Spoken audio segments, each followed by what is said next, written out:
안녕하십니까. 일반보험의 정석 석환입니다. 오늘은 생산물 배상 책임의 개요와 보상 사례를 같이 한번 살펴보도록 하겠습니다. 생산물 배상 책임보험입니다. Product Liability Insurance, PLI라고도 이야기를 하고 PL보험이라고도 이야기를 합니다. 상품을 산 사람이 사용 중에 다치거나 대물사고를 보상해주는 보험이 생산물 배상 책임보험이죠. 제조업체가 가입하는 보험입니다.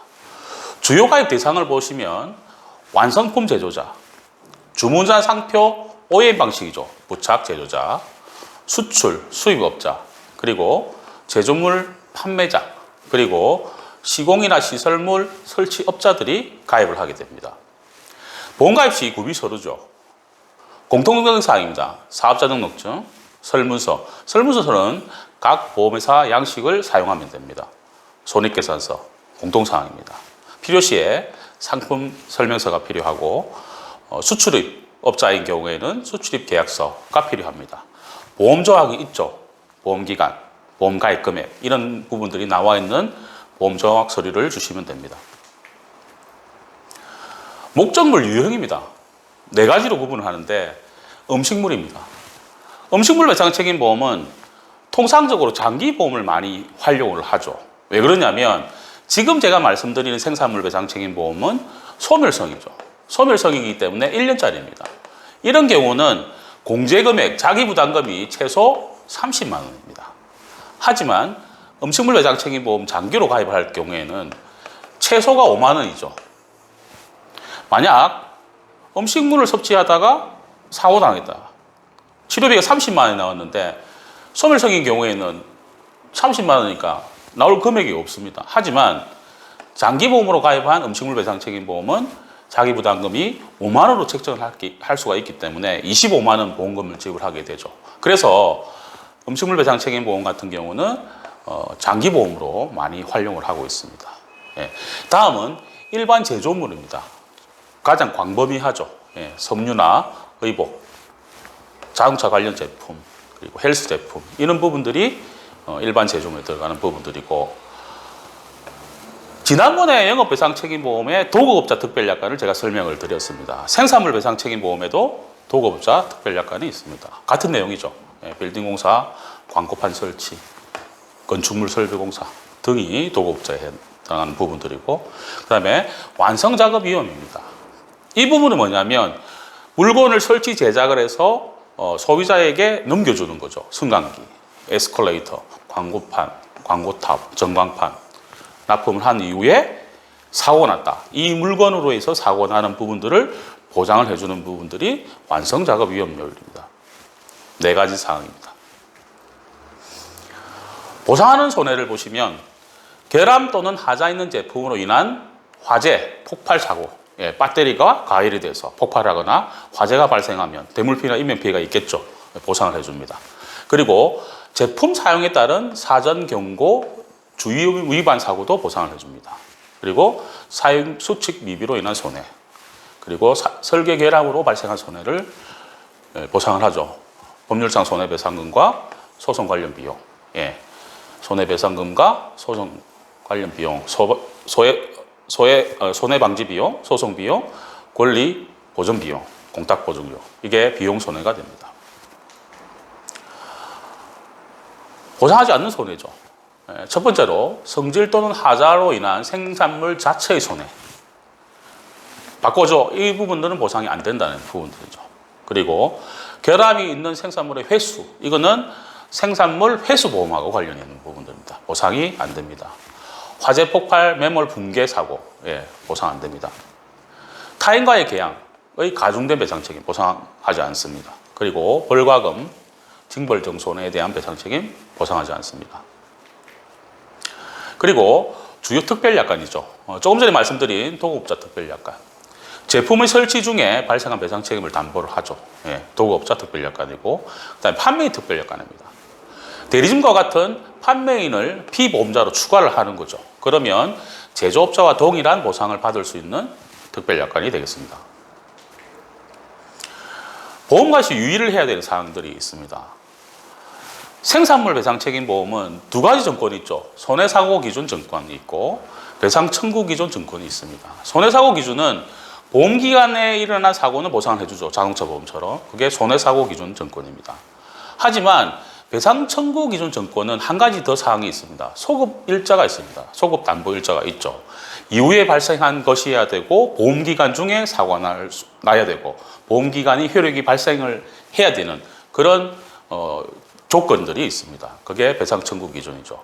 손해사고 기준은 국문약관에서 주로 사용을 하는 부분들이고 배상 청구 기준은 영문약관에서 주로 사용하는 약관들입니다. 유의를 하셔야 되는 부분들이죠. 보상 사례입니다.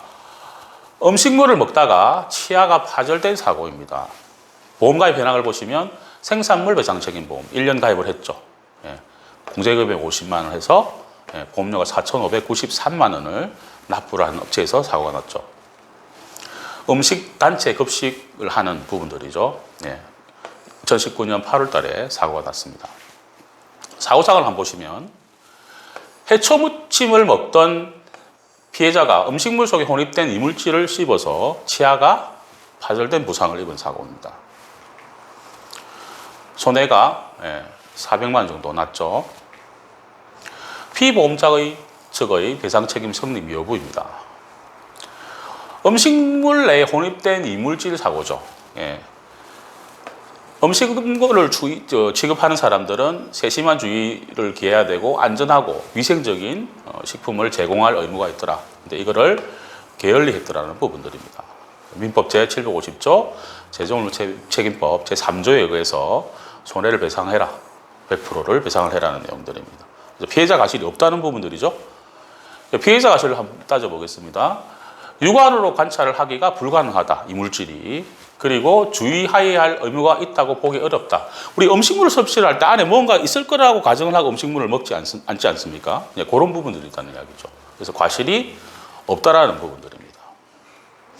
그래서 향후 치료비 및 위자료 합계 400만 원에서 합의를 해서 공제금이 공제 후 350만 원이 보험금으로 지급된 사고였습니다. 그런데 여기서 구상금이 청구가 되죠. 왜 그러냐면 이게 완제품 상태의 해초무침을 공공수산에서 납품을 받았죠. 별도의 조리 과정이 없었습니다. 해서 공공수산으로 350만 원 보험금 지급한 보험회사에서 구상금을 청구를 할 수가 있습니다. 그래서 공공수산도 마찬가지로 이 해초무침에 대해서 생산물 배상 책임 보험을 가입을 했겠죠. 그럼 두 회사가 협의를 해서 조치를 하시면 되는 부분들입니다. 다음 사례를 한번 보도록 하겠습니다. 자동주차장에서 차가 파손된 경우인데 유지보수관리업체의 1차 책임을 인정한 사례입니다. 1차 책임을 인정한 사례. 보험가입 현황은 역시 생산물 배상 책임보험 1년 가입을 했죠. 공제금액 30만 원에 155만 원 납부를 했던 업체입니다. 이는 자동주차기 유지보수 관리하는 업체이죠. 2017년 12월에 사고가 났습니다. 사고사항은 유지보수 계약을 체결하고 관리하던 중에 차량 소유자가 조작을 해서 내려온 중에 갑자기 지하층으로 떨어져서 다른 차량의 지붕으로 떨어진 사고죠. 그래서 차량 두 대가 사고가 났던 부분들입니다. 피보험자 측의 배상 책임 성립 여부입니다. 안전장치가 미흡하다는 사항들을 이 주차기를 설치한 산업기계에다가 여러 번 수리를 요구를 했는데 적극적으로 하지 않은 책임이 있더라. 1차 책임이죠. 그래서 민법 제750조 제조물 배상 책임 3조에 의해서 마찬가지로 100% 과실이 있더라는 겁니다. 피보험자 측에. 그래서 피해자 여부, 과실 여부를 한번 보도록 하겠습니다. 과실은 건설기계업자 특별약관에서 제가 말씀드렸듯이 과실은 사회통념상, 신의성실 원칙상, 공동생활상 약한 부주의를 가리키는 것입니다. 그래서 피해자 차량은 정상적으로 주차한 상태였죠. 그래서 주의할 의무는 없을 것으로 판단해서 과실은 없음으로 인정이 되었습니다. 그래서 대물피해 886만 원 중에 856만 원이 보험금으로 지급된 내용입니다. 마찬가지로 이 사건도 구상권이 청구가 되죠. 수차례에 걸쳐서 산업기계에 수리를 요구했지만 응하지 않았다. 그래서 이행하지 않는 책임으로 인해서 손해배상 책임을 면하기가 어려울 것으로 판단이 된다는 거죠. 그래서 구상권 청구가 가능하다는 부분들이죠. 다음 사례를 한번 보도록 하겠습니다. 정수기 결함으로 마루바닥이 수침 손해를 입은 사고입니다. 마찬가지로 보험가입 현황은 생산물 배상 책임보험 1년, 공제금액 100만 원, 보험료 2,200만 원을 납부를 했습니다. 가정용 정수기 생산 업체이죠. 2017년 5월 27일 날 사고가 났던 부분들입니다. 사고사항을 한번 보시면 정수기 하우징 필터가 수압을 이기지 못하고 필터의 뚜껑 부분이 변형이 돼서 그 사이로 물이 새서 거실 바닥이 수침손이 발생한 사고입니다. 손해는 280만 원 수리비가 나왔죠. 피보험자 측 정수기 생산 업체입니다. 배상 책임 성립 여부입니다. 제조물 책임법 제3조 2002년 7월 1일 날 제정이 됐죠. 제조자는 제조물의 결함으로 생명이나 신체, 재산에 손해를 입힌 자에게 손해를 배상해야 된다라고 되어 있죠. 그래서 피해자에게 법률상 배상 책임이 성립된다고 판단됩니다. 그래서 과실률 100%입니다. 피해자의 과실 여부입니다. 피해자는 정해진 사용 용도에 맞게 사용을 했다. 그래서 거실 마루바닥에 수침손이 발생한 것이므로 피해자의 과실은 없다는 부분들이죠. 그래서 손해배상금 280만 원 중에 100만 원 공제 후 180만 원이 보험금으로 지급된 사례입니다. 다음 사례를 한번 보도록 하겠습니다. 승강계의 오작동으로 다리가 골절된 사고입니다. 보험가입 현황은 1년 가입을 했고 529만 원 납부를 했습니다. 승강기 설치 유지 보수하는 업체죠. 2019년 2월 달에 사고가 발생을 했습니다. 사고 상황을 한번 보시면 승강기에 탑승하려는 순간 출입문이 닫히면서 우리가 통상적으로 승강기를 타게 되면 미처 못 들어가게 되면 문이 자동적으로 열리죠. 사람이나 물건이 부딪히면. 근데 이거는 열리지 않고 그대로 닫혀가지고 작동을 해서 골절 사고가 입었던 그런 사고죠. 치료비 600만 원 정도 발생을 했던 사고입니다. 피보험차 측의 배상 책임 성립 여부죠. 사고 원인이 명확히 규명되지는 않았으나 일시적인 전기적, 기계적 오류로 인하여 파행 운행이 됐더라는 점이고 이와 유사한 사례가 수차례 발생되었다는 부분들, 그래서 상당한 인과관계가 있다는 부분들 때문에 피보험자 측에 사전 정비 점검이 게을리 되었더라는 과실입니다. 그래서 피해자가 입은 손해를 배상해야 된다. 100%를 배상을 해야 된다는 부분들입니다. 피해자의 과실이 없겠죠. 파행 운행, 주의를 기울여야 한다고 보기 어렵다. 엘리베이터가 고장이 났을 거라고 탑승하는 사람들은 없습니다. 그런 내용이죠. 그래서 과실이 없다라는 부분들입니다. 손해배상을 보면 적극적인 손해, 치료비죠. 600만 원. 소극적 손해, 휴업 손해죠. 250만 원. 위자료 100만 원에서 950만 원 중에 공제 금액을 공제를 해서 920만 원으로 보험금이 확정 지급이 된 부분들입니다. 제가 여러 번 말씀을 드리는 부분들이죠. 손해배상 성립 요건은 4가지입니다. 조금 전에 승강기, 인과관계가 인정이 되었죠. 그래서 4가지 사항, 고의, 과실이 있어야 되더라는 부분들. 그리고 가해행위가 위법해야 된다는 점. 인과관계가 인정이 돼야 된다는 점. 그리고 끝으로 손해가 발생을 해야 된다는 부분들입니다. 4가지 사항 꼭 기억을 해 두시고요. 오늘은 생산물 배상 책임보험에 대해서 살펴봤습니다. 다음 시간은 주택화재보험 많이 가입하고 계시죠? 우리는 주택화재를 어떻게 가입을 해야 하나에 대해서 심도 있게 같이 한번 살펴보도록 하겠습니다. 일반 보험 처리하시기 많이 어려우시죠?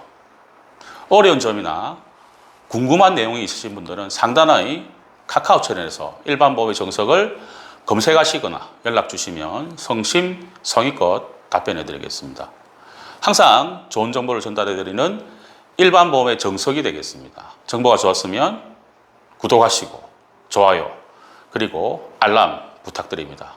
일반 보험의 정석 석환익이었습니다.